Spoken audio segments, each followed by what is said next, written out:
Good day to everyone. Today, we will be explaining gas exchange. But before that, I will introduce to you to our members. First, we have Precious Martinez, Plessy Navarrete, CJ Nilo, and Bricks Alforque. So, let's proceed to what is gas exchange. Gas exchange is a process by which living organisms exchange gases with their environment. This typically involves taking in oxygen and releasing carbon dioxide. This process begins when oxygen enters the organism's respiratory system, which then travels through the bloodstream. At the same time, carbon dioxide moves in the opposite direction, which is then released. Gas exchange in plants and animals is a vital biological process to support cellular respiration and photosynthesis. In plants, gas exchange occurs primarily through stomata on leaves, allowing carbon dioxide to enter for photosynthesis and oxygen to exit as byproduct, while water vapor also escapes in transpiration. In animals, gas exchange takes place in specialized respiratory structures such as lungs or gills, where oxygen from the environment diffuses into the bloodstream, and carbon dioxide, a waste product of cellular respiration, is expelled. This exchange ensures that organisms get the oxygen it needs to produce energy and removes carbon dioxide, a waste product from that energy production. This process is essential for survival as it helps maintain the balance of gases needed for cellular functions. Gas exchange is a critical process for plants because it supports two essential functions, photosynthesis and respiration. First, during photosynthesis, plants use carbon dioxide from the air and with the help of sunlight and water produce glucose and oxygen. This is how plants create their own food and contribute to the oxygen supply we depend on. Second, plants also need energy to grow, repair, and function. For this, they perform respiration, which is the breakdown of glucose using oxygen to release energy. In this process, they release carbon dioxide as a byproduct. So, essentially, gas exchange allows plants to take in the gases they need, like carbon dioxide for photosynthesis and oxygen for respiration. While releasing gases, they don't need like oxygen and carbon dioxide. This balance is key for their survival and for supporting life on Earth. Finally, gas exchange isn't random. It is carefully regulated by structures like stomata and guard cells, which opens and close depending on environmental conditions. To understand how gas exchange happens in plants, let's look at the key structures and process involved. First, you have the stomata, which are the tiny openings on the surface of leaves. These stomata are like gateways that open and close to allow gases to enter and leave the plant. Next, the guard cells plays a crucial role in controlling these openings. They respond to different factors like light, carbon dioxide levels, and the plant's water status. For example, during the day, guard cells open the stomata to allow carbon dioxide in for photosynthesis. But if there's a lot of water, they can close the stomata to prevent water loss. Now, let's dive into the actual process of gas exchange in plants. During photosynthesis, plants absorb carbon dioxide from the air through the stomata. Using sunlight and water, they convert this carbon dioxide into glucose, which is their food, and release oxygen as a byproduct. This process mainly happens during the day when light is available. In contrast, during respiration, plants break down the glucose they made to release energy. This requires oxygen, which enters through the stomata. The byproduct of respiration is carbon dioxide, which the plant releases back into the air. Unlike photosynthesis, respiration happens continuously both day and night. There are also some external factors that influence gas exchange. For example, light intensity affects the opening of stomata. Water availability can determine whether the stomata stay open or closed, and temperature can speed up or slow down these processes. This balance of gas exchange helps plants adapt to their environment while playing a crucial role in maintaining life on Earth. Gas exchange in animals. The overall pattern of gas exchange in plants is also observed in mammals. Through diffusion, carbon dioxide and oxygen enter the wet membrane. Simple animals mostly exchange with their surroundings. However, in sophisticated species like mammals, the environment and blood work together. Here are some examples of animals, but first, let us focus on birds and their remarkable adaptations for gas exchange.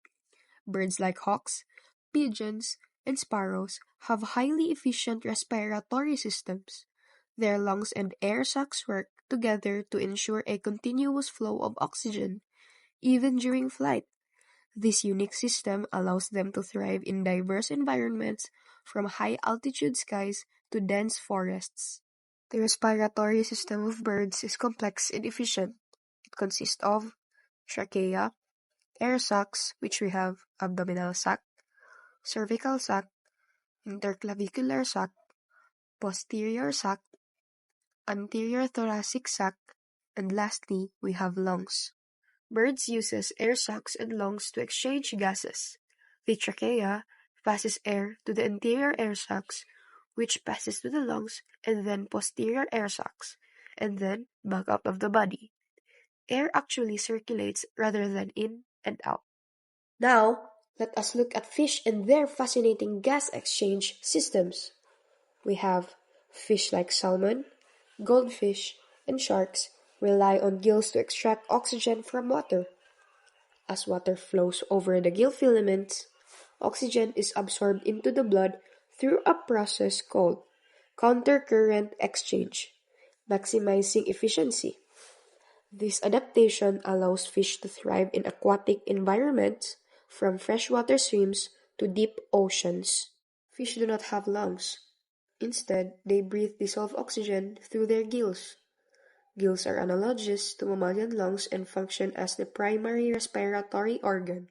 The capillaries in the gill filaments are very close to the surface, which allows for the ready exchange of dissolved oxygen and carbon dioxide. Through their mouths, fish absorb oxygen-rich water which they can push over their gills.